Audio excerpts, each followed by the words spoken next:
They say the worst kind of betrayals comes from the one who swore to protect your heart. I never thought it would be that woman, the one fighting for scraps of affection from a man I called my husband. My name is Chidima Okafo, and this is the story of how I lost my husband and how I planned to steal him back from the woman who thought she had won. It all started on a rainy Thursday night. I was sitting on a cream leather couch in Lekki duplex, waiting for Kenneth, my husband, to come home. The rain poured heavily against the windows. The clock ticked endlessly, and my food sat coldly on the dining table. By 10:43 p.m., my phone buzzed.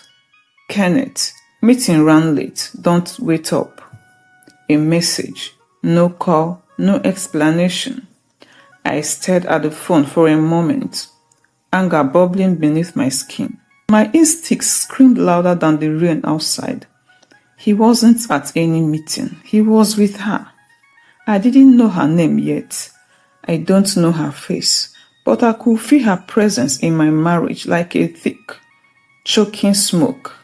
The late night, the sudden change in his cologne, the way he flinched when I touched his phone. I was losing him.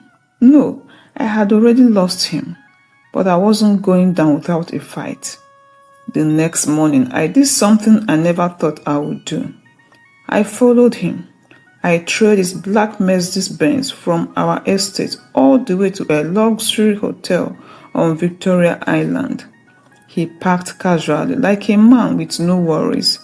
I watched, heart hammering in my heart, as a woman, tall, slim, caramel-skinned, wrapped her arms around his neck and kissed him.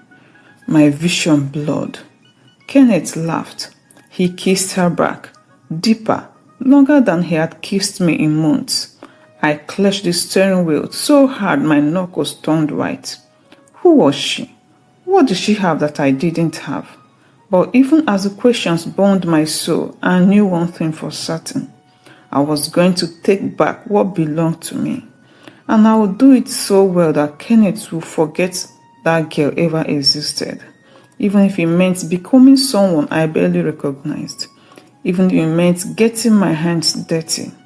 After all, in love and war, all is fair. I sat in my car, the rain now a drizzle, watching them disappear into the hotel.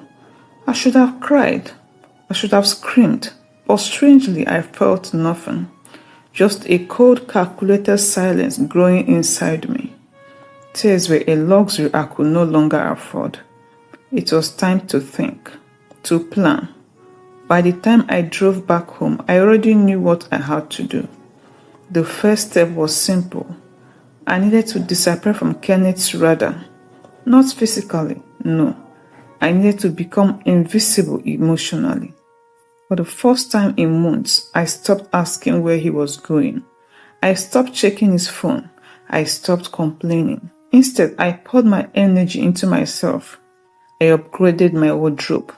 Nothing too loud, just enough to turn heads softly. I joined a gym and started working with a personal trainer. I changed my hair, fixed my nails, even bought a new signature perfume. Soft, alluring, and unforgettable. I became a version of myself Kenneth hadn't seen in years. Confident, radiant, mysterious. And just as I predicted, it didn't take long for him to notice. One evening, about 2 weeks later, I was dressing up for a friend's art exhibition. A black body-hugging gown, red lipstick, minimal jewelry, classy but deadly. Kenneth walked into the bedroom and froze. "You're going out?" he asked, his voice strange, almost insecure. I smiled, the same way you smile at a stranger who compliments your shoes. "Yes," I said lightly, "I have plans." He frowned. "With who?" "Friends." "Does it matter?" He opened his mouth to say something, then closed it. For the first time, I was the one walking away.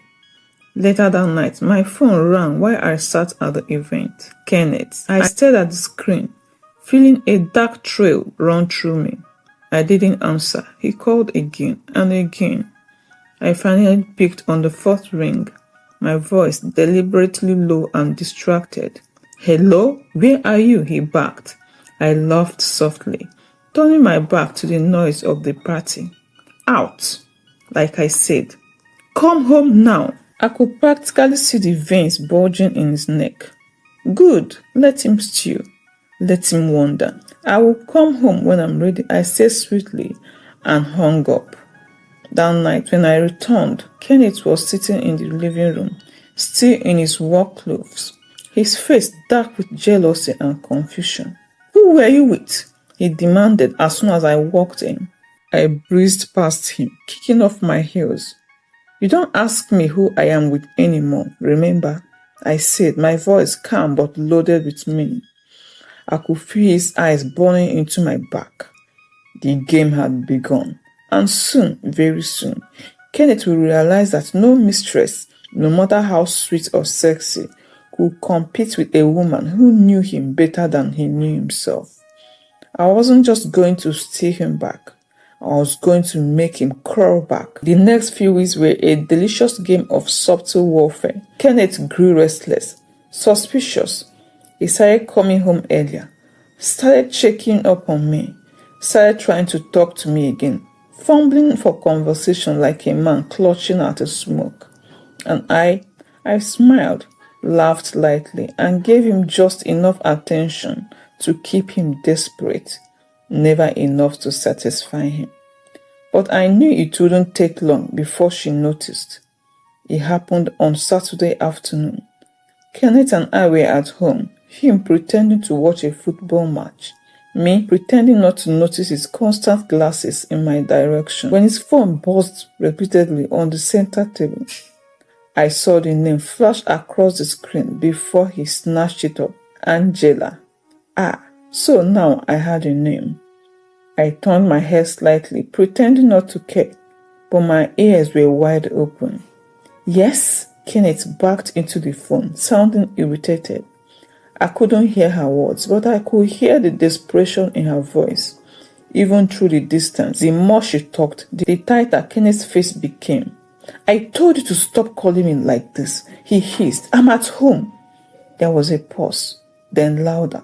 "Listen, Angela, whatever we had, it is over. Stop embarrassing yourself." He ended the call and tossed the phone into the table with a loud clatter. Silence hung between us like a thick fog. I said nothing. I just got up, walked to the kitchen, and poured myself a glass of juice. I could feel his eyes drilling holes into my back. Good. Let him wonder how much I had. Let him burn. But I underestimated Angela. A scorned mistress is a dangerous thing. 3 days later, as I was leaving the supermarket, a sleek red car pulled up beside me. I barely had time to react before a woman stepped out and blocked my way.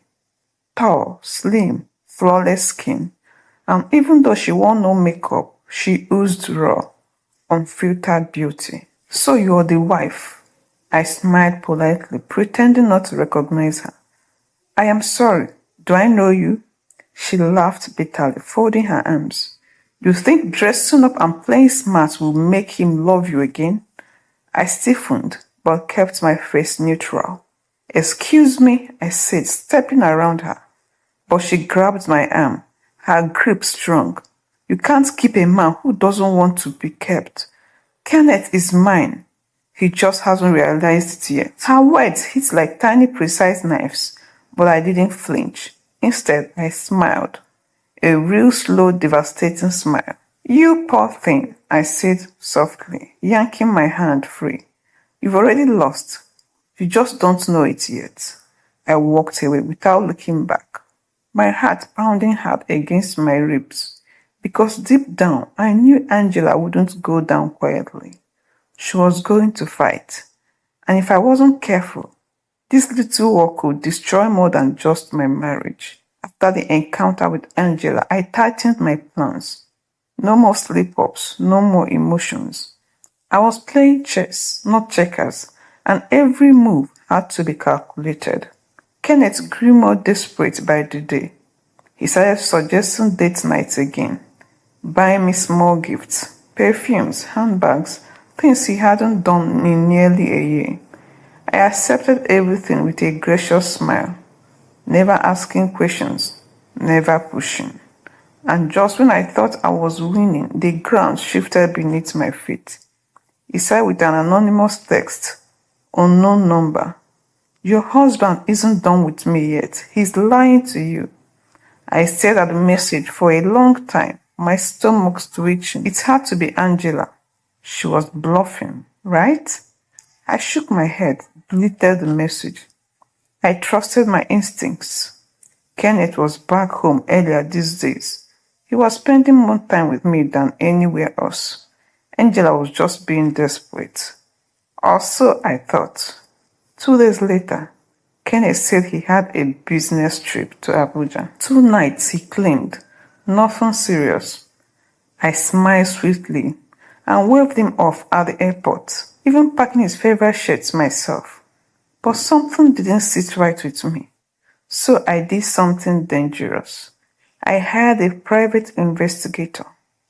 36 hours later, I sat frozen on my couch, staring at the photos the investigator sent me.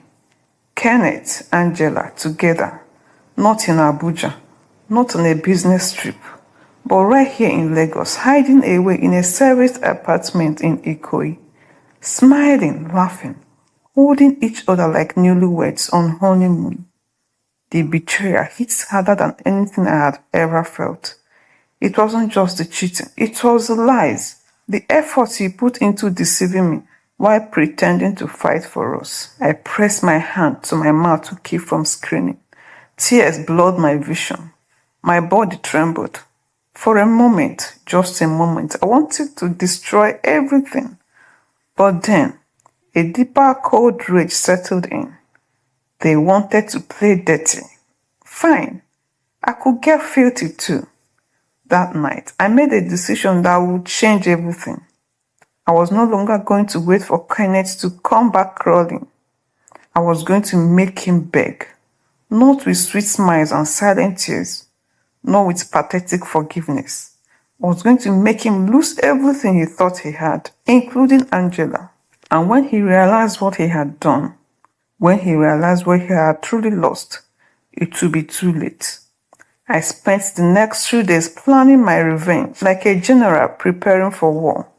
Kenneth thought he had me, trapped in the comfortable prison of marriage, bound by love, loyalty, and fear. But he forgot one thing.